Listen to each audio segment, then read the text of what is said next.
I wish to welcome you all to Web Summit. I plan to speak about artificial intelligence, a topic that is of importance to you professionally and to society at large. There are many challenges and opportunities facing us at this moment, and I believe that one of the biggest of these is the advent and impact of AI for humanity. As most of you may know, I am on record as saying that I believe there is no real difference between what can be achieved by a biological brain and what can be achieved by a computer. Of course, there is unlimited potential for what the human mind can learn and develop, so, if my reasoning is correct, it also follows that computers can, in theory, emulate human intelligence and exceed it. We cannot predict what we might achieve when our own minds are amplified by AI. Perhaps with the tools of this new technological revolution, we will be able to undo some of the damage done to the natural world by the last one, industrialization. We will aim to finally eradicate disease and poverty. Every aspect of our lives will be transformed. In short, success in creating effective AI could be the biggest event in the history of our civilization, or the worst. We just don't know. So we cannot know if we will be infinitely helped by AI, or ignored by it, and sidelined, or conceivably destroyed by it.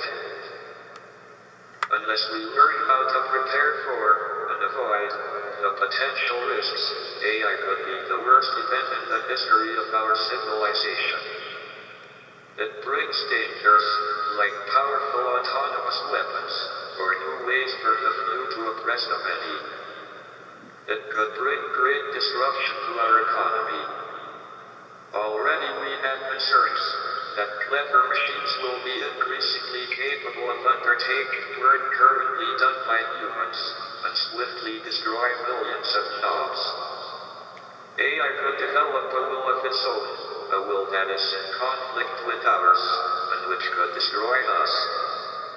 In short, the rise of powerful AI will be either the best, or the worst thing, ever to happen to humanity. That is why in 2014, I and a few others called for more research to be done in this area. I am very glad that someone was listening to me. What is the answer? To control AI and to make it work for us, and eliminate, as far as possible, its very real dangers, we need to employ best practice and effective management in all areas of its development. It goes without saying, of course, that this is what every sector of the economy should incorporate into its ethos and vision, but with artificial intelligence this is vital.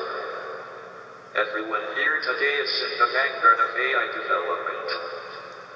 We are the scientists, we develop an idea. But you are also the influencers, you need to make it work. Perhaps we should all stop for a moment and focus our thinking not only on making AI more capable and successful, but on maximizing its societal benefit. Our AI systems must do what we want them to do, for the benefit of humanity. Interdisciplinary research can be a way forward, ranging from economics and law, to computer security, formal methods, and of course, various branches of AI itself. Such considerations motivated the American Association for Artificial Intelligence's Presidential Panel on Long-Term AI Futures, which up to recently had focused largely on techniques that are neutral with respect to purpose. However, in January this year, MEPs called for more comprehensive robot rules in a new draft report concerning rules on robotics, and citing the development of AI as one of the most prominent technological trends of our century. The report calls for a set of four fundamental values, an urgent regulation on recent developments that govern the use and creation of robots and AI. Somewhat surprisingly, this includes a form of electronic personhood to ensure the rights and responsibilities for the most capable and advanced AI.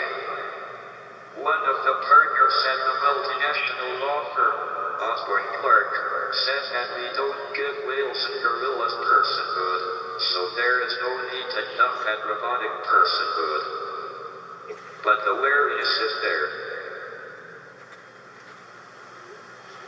The report acknowledges the possibility that within the space of a few decades, AI could surpass human intellectual capacity and challenge the human-robot relationship.